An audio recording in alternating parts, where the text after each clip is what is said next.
தோழர்களே, எல்லோரும் போல் வள்ளலாரும் ஒரு சாதாரண துறவிதா அப்படின்னு நம்ம வள்ளலாரை சாதாரணமா கடந்து போகவே முடியாது.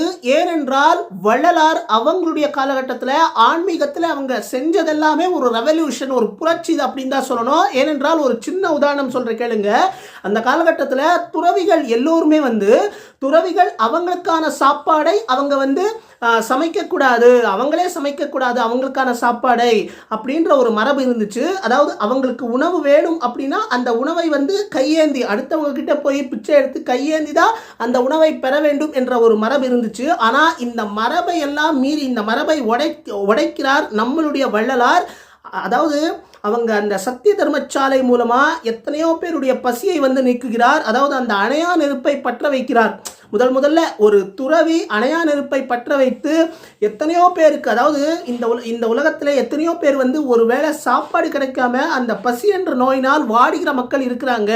ஸோ அவங்களுக்கு நம்மளால் முடிஞ்ச அளவிற்கு நம்ம சாப்பாடு போடுவோம், அவங்களுடைய பசியை நீக்குவோம் அப்படின்றத பற்றி புரிஞ்சுக்கிட்டு நம்மளுடைய வள்ளலார் அவங்களுடைய காலகட்டத்தில் அந்த அணையா நெருப்பை பற்ற வைக்கிறார். இன்றளவும் அந்த அணையா நெருப்பு எரிந்து கொண்டுதான் இருக்கின்றது. இன்றளவும் அந்த சத்திய தர்மசாலை வள்ளலாரால் தொடங்கப்பட்ட அந்த சத்திய தர்மசாலை இன்றளவும் இயங்கிக் கொண்டுதான் இருக்கின்றது. இன்றளவும் எத்தனையோ பேர் பசியால் வரக்கூடிய எத்தனையோ மக்களுடைய பசியை நீக்கிக் கொண்டுதான் இருக்கின்றது.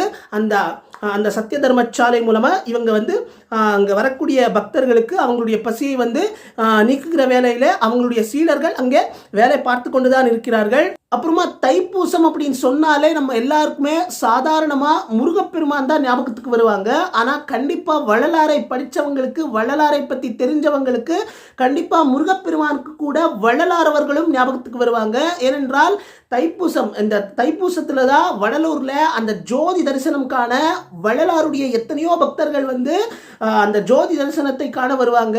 ஸோ இன்றைக்கு வடலூர்ல ஜோதி தரிசனத்தை காண எத்தனையோ பக்தர்கள் வந்திருக்காங்க. எத்தனையோ பக்தர்கள் ஆல்ரெடி அந்த ஜோதி தரிசனத்தை பார்த்திருக்காங்க. கண்டிப்பா அந்த வள்ளலாருடைய ஆசி இருந்தால் கண்டிப்பா ஃபியூச்சர்ல நானும் அந்த ஜோதி தரிசனத்தை பார்க்கக்கூடிய அதிர்ஷ்டம் எனக்கும் கிடைக்கட்டும் அப்படின்னு நான் வேண்டிக்கிறேன். அப்புறமா தோழர்களே, இன்னைக்கு எங்கு பார்த்தாலும் தெருவா காவி கொடி பறந்துட்டு இருக்கிற இந்த காலகட்டத்தில், அந்த காலகட்டத்திலேயே நம்மளுடைய வள்ளலார் ஒரு ஒயிட் அண்ட் எல்லோ ரெவல்யூஷன் அப்படின்னு கூட நான் சொல்லுவேன். ஏன்னா அந்த காலகட்டத்தில் அந்த வெள்ளை நிறமும் மஞ்சள் நிறமும் இருக்கின்ற அந்த கொடியை பறக்க விடுகிறார். இன்றளவும் அந்த கொடி பறந்து கொண்டுதான் இருக்கின்றது.